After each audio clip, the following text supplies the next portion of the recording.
और कृष्ण बिहारी वाजपेयी के यहाँ एक बालक ने जन्म लिया होगा, तब शायद ही किसी ने सोचा होगा कि एक दिन यह बालक आगे चलकर 3 बार भारत देश का प्रधानमंत्री बनेगा, और प्रधानमंत्री भी ऐसा जिसका नाम सुनते ही गर्व और आदर का भाव हर जात, धर्म, पंथ के लोगों के मन में आएगा।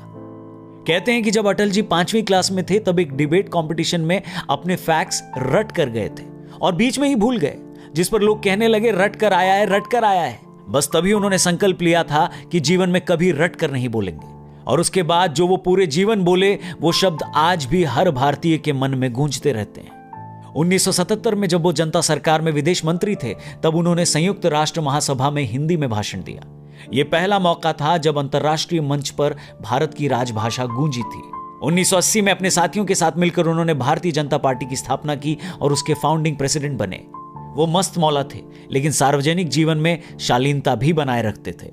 देश के चारों कोनों को जोड़ने वाली 5846 किलोमीटर लंबी गोल्डन क्वाड्रिलेटरल योजना, देश के लाखों गांवों को सड़क मार्ग से जोड़ने वाली प्रधानमंत्री ग्रामीण सड़क योजना, 1998 में तमाम इंटरनेशनल प्रेशर के बीच भारत का परमाणु बम परीक्षण, 1999 में ही करगिल युद्ध में भारत की विजय, इन्हीं के कार्यकाल के बड़े माइलस्टोन रहे।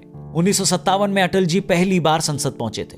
तब का एक किस्सा है, उस दौर में भाजपा नेता जगदीश प्रसाद माथुर और अटल जी दोनों एक साथ चांदनी चौक में रहते थे और दोनों ही पैदल संसद जाया करते थे।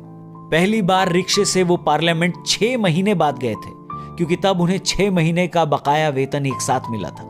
इतने सरल व्यक्तित्व के थे अटल जी।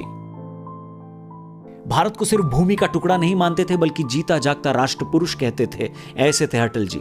10 बार लोकसभा में और 2 बार राज्यसभा में सांसद रहे। 1942 के भारत छोड़ो आंदोलन में 24 दिन तक कारावास में रहे।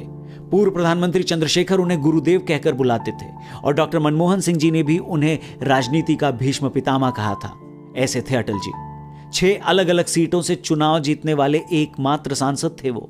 3 बार प्रधानमंत्री बने और 2014 में देश के सर्वोच्च सम्मान से भी नवाजे गए।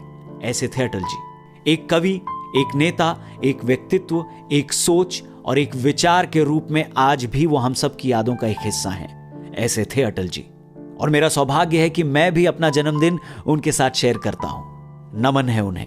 चलते चलते आपको कुछ पंक्तियों के साथ छोड़ना चाहेंगे। ये पंक्तियां अगर आपके दिल तक पहुंचे तो इन्हें जरूर शेयर करिएगा। ये पंक्तियां समर्पित हैं भारत रत्न श्री अटल बिहारी वाजपेयी जी को।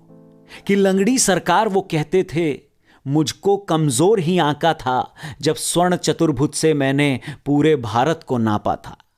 दिखलाकर हमको एटम बम कहते थे हमें डरपोक प्रिय, वो एक पोखरण किया तभी करके डंके पर चोट प्रिय। तुम दुनिया की रिस्ट्रिक्शन हो, मैं स्वाभिमान की सोच प्रिय, मैं लड़ता अटल बिहारी हूं और तुम नवाज सा बोझ प्रिय। उस एक वोट से जब तुमने मेरी सरकार गिराई थी, फिर भी वापस मैं ही आया, मैंने इज्जत वो कमाई थी।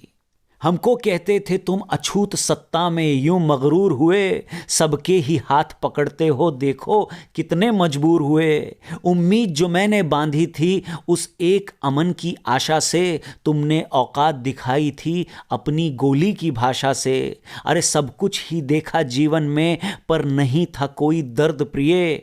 तुम मुझे गिराती रहती थी, मैं अटल खड़ा वो मर्द प्रिय। सरकारों में ना बांधो मुझको, पार्टी दफ्तर ना भागो तुम, बस एक ही कहना है मेरा, इस देश की खातिर जागो तुम।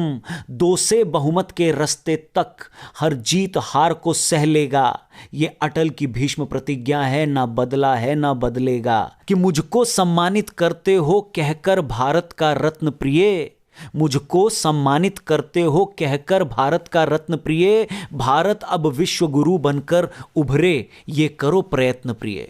और एक बार नमन करते हैं भारत रत्न श्री अटल बिहारी वाजपेयी जी को। जय हिंद, वंदे मातरम।